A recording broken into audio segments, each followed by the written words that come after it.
उस परम पिता परमेश्वर का तहे दिल से मैं धन्यवाद करता हूँ, जिसने अपने प्रिय पुत्र में होकर हम सबको जगत की उत्पत्ति से पहले ही ठहराया था कि हम उसकी पावन उपस्थिति में पवित्र और निर्दोष ठहरें।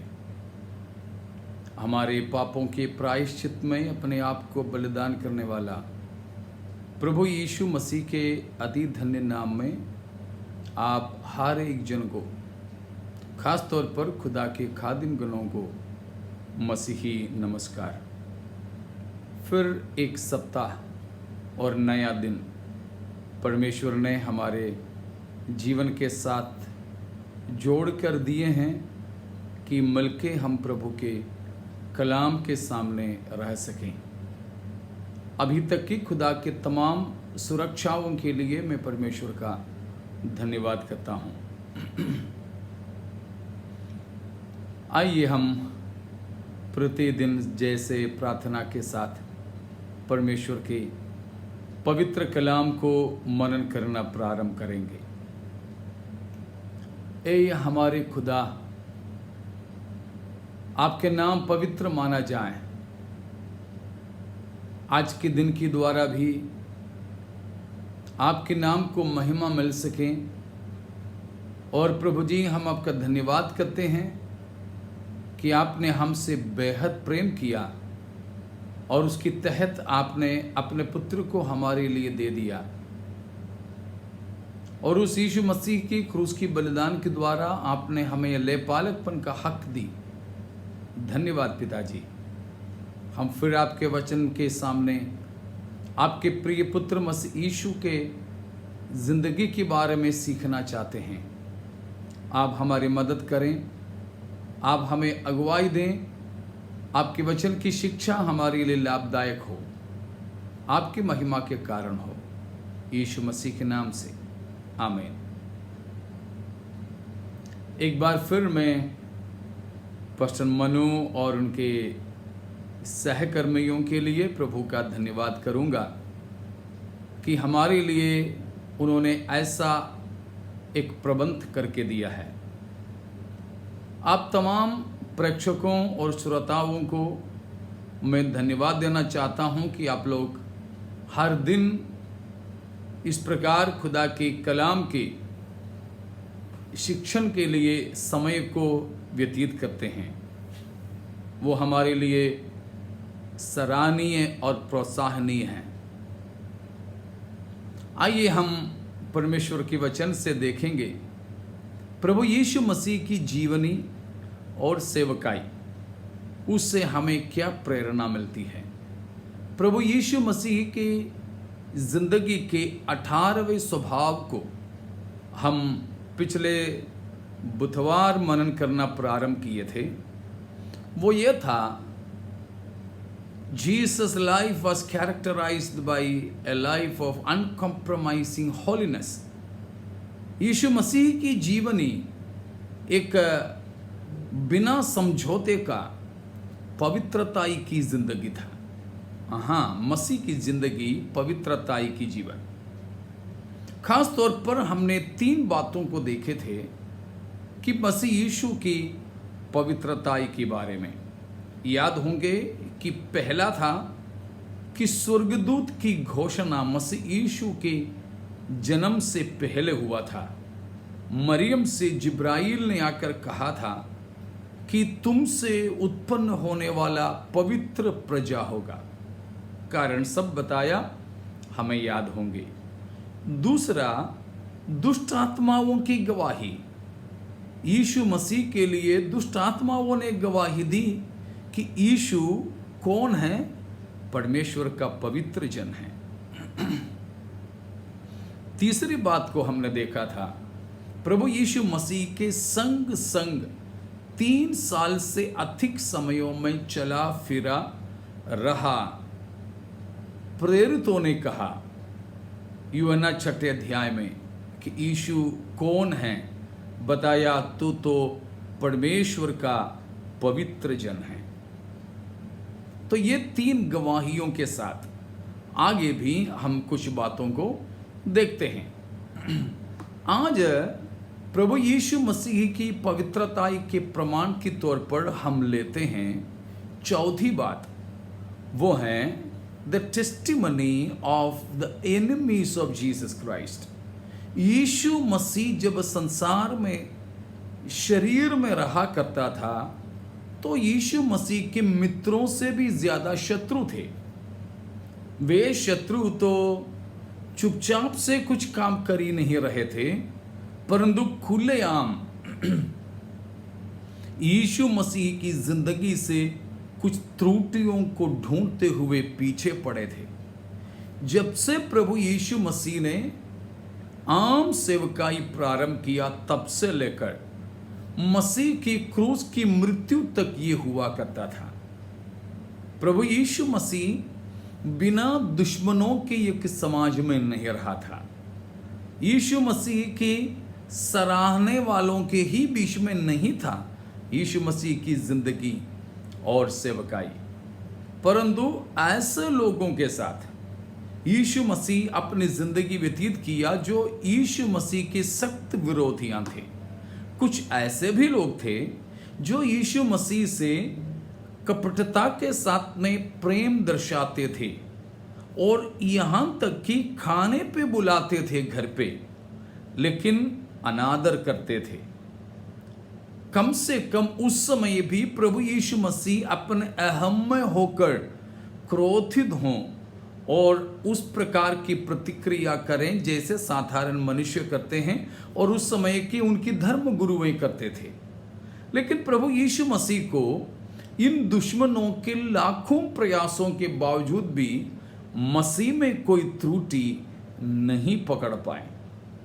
और हम विशेषकर प्रभु यीशु मसीह की जीवन और सेवकाई के अंतिम चरणों में देखते हैं। मत्ती के सुसमाचार 22 अध्याय में उसकी 15 से लेकर के पदों में हम पढ़ते हैं कि फरीसियों ने प्रभु यीशु मसीह को फंसाने के लिए बड़े जाल बिछाए थे और चाल चले थे, बड़े धोखेबाजी के खेल खेले थे, मगर उन किसी छल कपट में भी प्रभु यीशु मसीह उनके पकड़ में नहीं आए।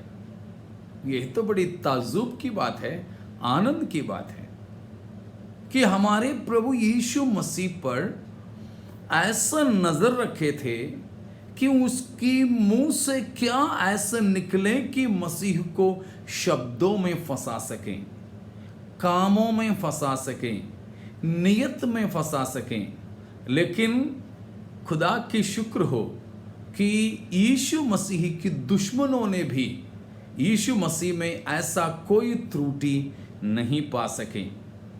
जो कोई भी त्रुटियां मसीह यीशु में उन लोगों ने पाए तो बात इतने थे कि यीशु मसीह व्यवस्था की बातों को पूरा किया करता था जो उनकी धर्म गुरुओं से बिल्कुल ही संभव नहीं थे। तो इस प्रकार का बड़ा चमत्कारी जिंदगी था हमारे प्रभु यीशु मसीह के। तो दुश्मनों के द्वारा भी प्रभु यीशु मसीह को क्लीन चिट मिला था कि मसीह पर कोई आरोप जरूर लगा सके, मगर वे कोई साबित नहीं कर सके। और यीशु मसीह को रंगीन हाथ ऐसे वे कोई पकड़ नहीं सके थे। उसका मतलब ये नहीं कि यीशु मसीह गुप्त में कुछ करता था, नहीं, क्योंकि यीशु मसीह अकेले केवल तभी रहते थे जब पिता परमेश्वर से प्रार्थना करने के लिए हुआ करता था। वो अक्सर रात के समय में था, सांझ तक अपने चेलों के साथ बहुत बड़ी भीड़ के साथ में रहते थे। और रात के समय में जब अपने चेले और अपने लोग सोने जाते थे तो यीशु मसीह पिता से प्रार्थना करता था, तो पूरी रात प्रार्थना में बिताता था। सुबह फिर इन लोगों के साथ में कभी कभी तो ये यीशु मसीह की प्रार्थना करते करते ही वे मसीह के पास पहुंच जाते थे। तो वो अकेले में वैसे नहीं हो रहते थे। लेकिन इन दुश्मनों से ये बिल्कुल संभव नहीं था कि हमारे प्रभु यीशु मसीह में कोई अपराध को पा सकें।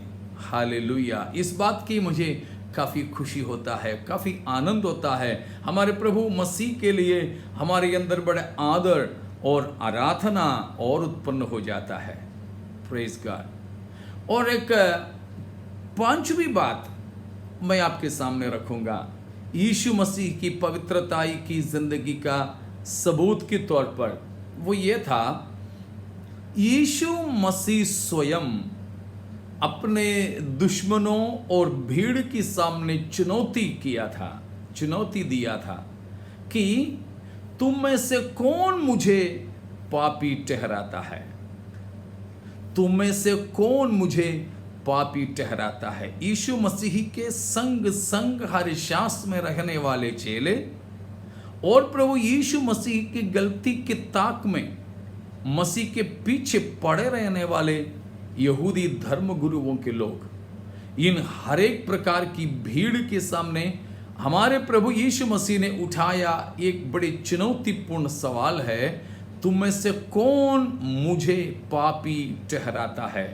वो भाग हम देखते हैं यूहन्ना की सुसमाचार 8:46 में, जॉन 8:46 में, there we see Jesus on challenge. यीशु मसीह ने स्वयं चुनौती दिया, मैं कहूं तो चुटकी बजा करके लोगों को, भीड़ को चुनौती दिया कि अगर तुम में से कोई भी व्यक्ति मुझे या कोई समाज मुझे या कोई बड़ी झुंड मिलकर भी मुझे पापी करार दे तो मैं तुम्हारी सेवा करूंगा। यह था मसीह यीशु का चुनौती। लेकिन हम तो आज की दुनिया के पूज्यों से, इस संसार के वर्तमान आराध्य कहलाने वालों से ये चुनौती हम करना चाहेंगे, क्या कोई भी ऐसा व्यक्ति है जो कह सकें कि मुझे जरा पापी ठहरा करके दिखा दो? नहीं, क्योंकि लोग अपने ही विवेक में भी पवित्र नहीं माना जाता है। फिर से मैं बताता हूं, वर्तमान युग के लोग चाहे धर्मों को ले ले, राजनीति को ले ले या कोई सामाजिक सेवा कार्यों को ले ले, इन किसी भी क्षेत्र में कार्य करने वाले वर्तमान किसी भी व्यक्ति, नेता, अगुए, गुरु, किसी के पास में ये हिम्मत नहीं, ये चुनौती उठाने के लिए अपनी विवेक भी खुद को दोषी ठहराते हैं।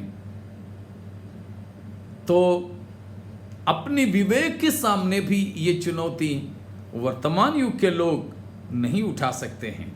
लेकिन हमारे प्रभु यीशु मसीह ने अपने विवेक से भी और लोगों के विवेक के सामने भी ये चुनौती उठाया, तुम में से कौन है मुझे दोषी करार दे सकते हैं, पापी ठहरा सकते हैं। प्यारो, ये कितना बड़ा चुनौती है। मुझे सुनने वाले अजीजों, मेरे प्रेक्षकों, हम खुद ही जरा सोच लें कि हमें पहचानने वाले लोगों के सामने क्या हमको ये हिम्मत होता है पूछने के लिए कि तुम में से कौन मुझे पापी ठहराएगा या मुझे दोषी करार दोगे?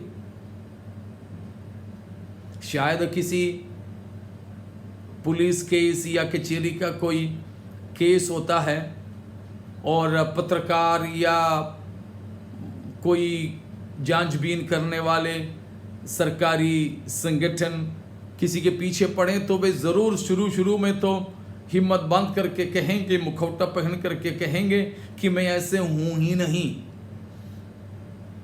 मैं तो किसी प्रकार की भी जांच के लिए तैयार हूं।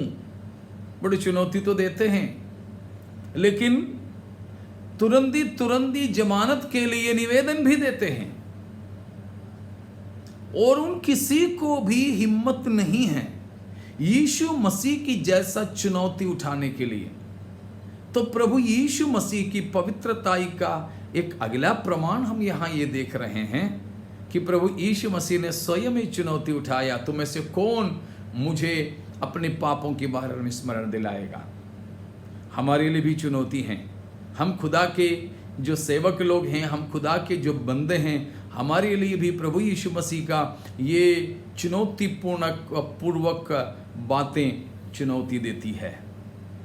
हमको भी जब हम मसीह के बदले में संसार में रहते हैं तो ये पूछने के लिए हिम्मत होनी चाहिए कि हमारे करीबी लोगों से, हमको पहचानने वालों से, बाहर के लोगों से शायद पूछ सकेंगे हम लेकिन जो हमको करीब से जानते हैं, हमारे रहस्य जिंदगी को भी पहचानने वाले लोगों से हम में से कितने लोग आज ये चुनौती उठा सकेंगे कि तुम में से कौन है मुझे दोषी ठहराने वाली? तुम में से कौन है मुझे पापी करार देने वाले? क्या हम पूछ सकेंगे? ये चुनौती है हमारे सामने। यीशु मसीह की जीवनी हम इसीलिए सीखते हैं कि उसके नमूना हम अपना लें।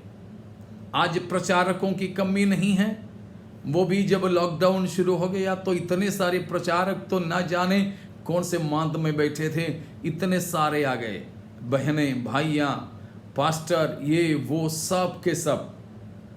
बिल्कुल, तो प्रचारकों की हमें कमी नहीं है, गीतकारों की कमी नहीं है, और किसी उपकरण की इस्तेमाल करने वालों के, गाने बजाने वालों के भी हमें कमी नहीं है। अगुओं की कमी नहीं, संस्थाओं की कमी नहीं, हजारों की तादाद में ये सारी चीजें हैं। लेकिन आज हमारे कलीसियाओं में, हमारी समाजों में ऐसे लोगों के, ऐसे अगुओं की कमी अखरती है जो अपने समाज को पूछ सकें, तुम में से कौन मुझे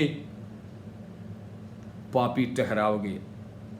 प्यारों, मैं आपको बताना चाहूंगा कि हमें अपने विवेक के सामने हिम्मत होना चाहिए, अपने खुद की विवेक के सामने। बहुत सारे लोग, बहुतेरे लोग अपनी विवेक को दबा दबा करके अपनी जिंदगी बिता रहे हैं। अगर मुझे सुनने वालों में से कोई ऐसे हैं कि अपने विवेक खुद को दोषी ठहराते हैं, आप जो काम कर रहे हैं छोड़ दीजिए और उद्धारकर्ता, पाप क्षमादाता प्रभु के सलीब के पास दौड़ कर पहुंचिए कि आज आपके विवेक को वो शुद्ध करना चाहता है। प्रभु यीशु मसीह की क्रूस की लहू हमें धोकर शुद्ध करता है हर एक पापों से।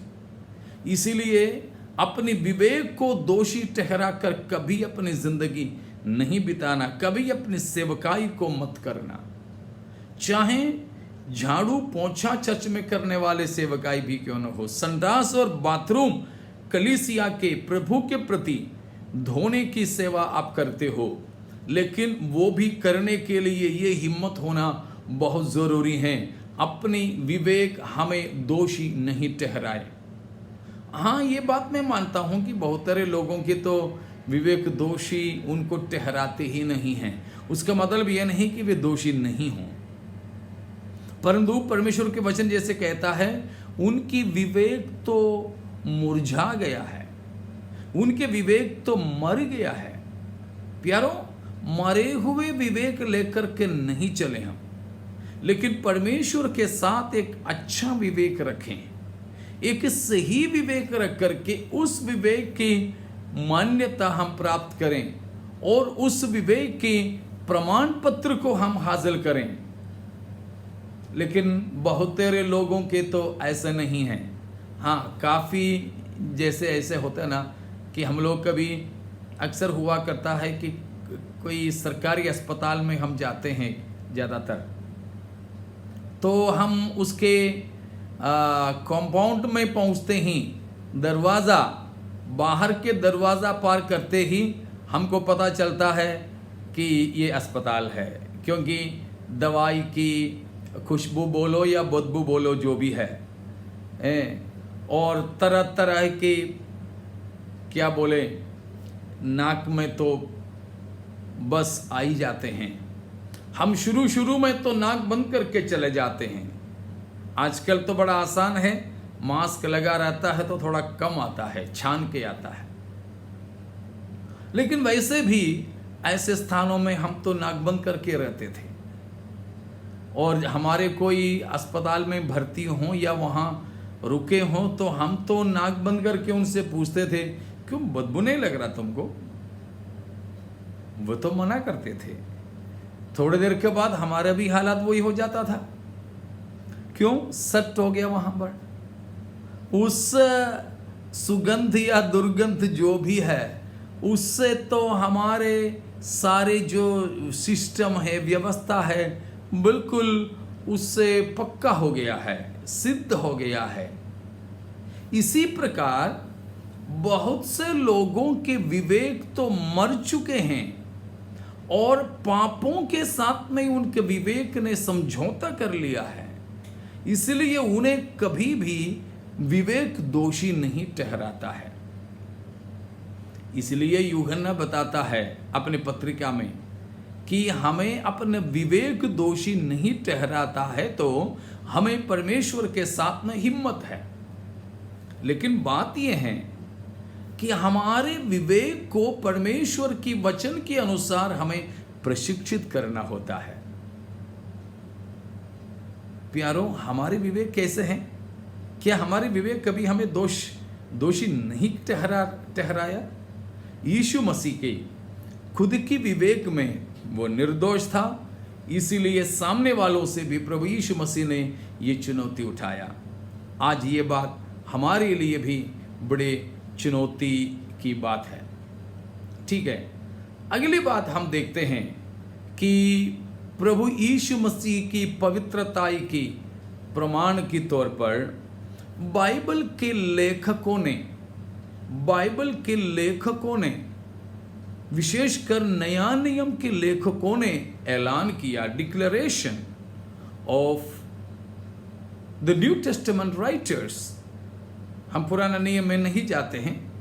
यीशु मसीह की पैदाइश के बाद में, मसीह को पहचानने के पश्चात में लिखे हुए बाइबल के लेखकों के बारे में हम देखेंगे। तो बाइबल के लेखक हमें ये बात बताते हैं कि प्रभु यीशु मसीह ने कोई पाप नहीं किया। तो उसके साथ में मैं पहली सदी की कलीसिया का भी गवाही लेना चाहूंगा। दोनों को मैं एक साथ में ले लूं, ताकि हमारे इस शिक्षा 15 बातों में हम समाप्त कर सकें। 15 बातों में तो वो गिनती सही होने के लिए मैं ये 2 बातों को एक साथ में ले रहा हूं कि पहली सदी की कलीसिया ने भी और प्रेरित सहित बाइबल के विशेषकर नया नियम के लेखकों ने भी हमको मसीह की पवित्रता के बारे में बताया है। प्रभु यीशु मसीह की पवित्रता के बारे में देखिए, मैं आपके सामने रखना चाहूंगा, जैसे प्रेरितों के काम 2 अध्याय के 27वां वचन में, acts of the apostles chapter 2 and verse 27, वहां पहले सदी के पास्टर पतरस सबसे पहला मसीही प्रचार कर रहा था। तब ये बात सुनने वालों के सामने करार दिया कि प्रभु यीशु मसीह पवित्र है। प्रेज गॉड, प्रभु यीशु मसीह पवित्र है। प्रेरितों के काम में हम देखते हैं 2 अध्याय में, प्रेरितों के काम, वो वचन मैं आपके सामने पढ़ने के लिए चाहूंगा। 2 का 27वां वचन लिखा है, क्योंकि तू मेरे प्राणों को अधोलोक में न छोड़ेगा और न अपने पवित्र जन को सड़ने ही देगा। भजन 16 में से एक भविष्यवाणी उठाकर यहां पतरस मसीह यीशु के बारे में कह रहे हैं। पतरस जो पहली सदी की कलीसिया के प्रतिनिधित्व कर रहा था, 12 प्रेरितों के लिए पतरस खड़ा होकर के बता रहा था, बोल रहा था। यीशु मसीह को यहां क्या नाम दिया है? परमेश्वर के पवित्र कहा है, और ना अपने पवित्र जन को सड़ने ही देगा। हाँ प्यारों, यहां प्रभु यीशु मसीह के लिए कहा गया है, Jesus Christ is called here the Holi one. Holi one, अंग्रेजी में होली वन का H भी कैपिटल है, O भी कैपिटल है, होली वन। उसका मतलब यह है कि यीशु मसीह पवित्र जन है। या उसके साथ में 3 का 14 में भी हम यही बात को देखते हैं। प्रेरितों के काम में 3 का 14 में भी पहली सदी की जो विचार हैं हमारे प्रभु यीशु मसीह के लिए वो है, तुमने उस पवित्र और धर्मी का इंकार किया।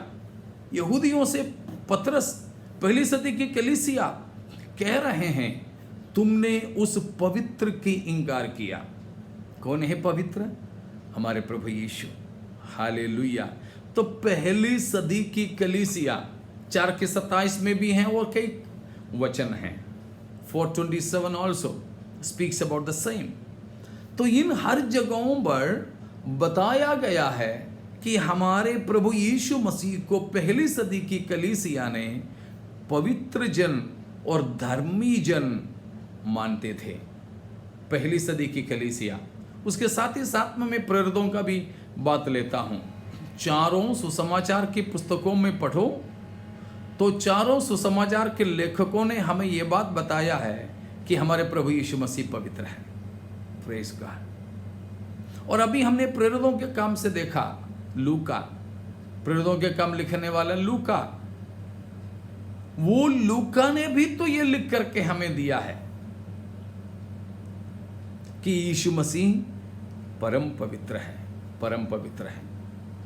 और हम आगे चलोगे तो प्रेरित पौलुस क्या कहता है दूसरा कुरिन्थियों 5:21 में कि यीशु मसीह ने पाप को जाना नहीं। यीशु मसीह कौन है? पाप से अज्ञात है, पाप से अज्ञात। पहला पतरस 2:21 में पतरस प्रेरित ने कहा है कि प्रभु यीशु मसीह ने पाप किया ही नहीं, किया ही नहीं। और पहला यूहन्ना 3:5 में यूहन्ना ने बताया कि यीशु मसीह में कोई पाप नहीं है। देखिए मुख्य 3 प्रेरितों के क्या कहना है। पौलुस दूसरा कुरिन्थियों 5:21 में बताया, ही न्यू नो सिन, यीशु मसीह ने पाप को जाना नहीं। पतरस 1 पीटर 2:21 पतरस कहता है ही डिड नो सिन, यीशु मसीह ने पाप किया नहीं। एंड 1 जॉन 3:5 यूहन्ना बताता है कि in him there is no sin, यीशु मसीह के स्वभाव में कोई पाप नहीं है। Praise God. तो देखिए प्रेरितों के और नया नियम के लेखकों के गवाही और पहली सदी की कलीसिया की गवाही, ये दोनों भी मिल जाते हैं। ये दोनों भी हमें बिल्कुल स्पष्ट करते हैं कि हमारे प्रभु यीशु मसीह परम पवित्र है। लेकिन मैं संसार के तमाम संत महंतों को चुनौती देकर कहता हूं, सारे राजा महाराजाओं को चुनौती देना चाहूंगा, मेरा यीशु मसीह के जैसा एक पवित्र जन कौन है जो समस्त विश्व गवाही देती है। Praise God. हमारे प्रभु यीशु मसीह अति पवित्र है, अति पवित्र। हमारे प्रभु यीशु मसीह के समान पवित्रताई में दूसरा कोई नहीं, धार्मिकता में और कोई नहीं, नैतिकता में पवित्रताई हमारे मसीह के समान और किसी का नहीं है।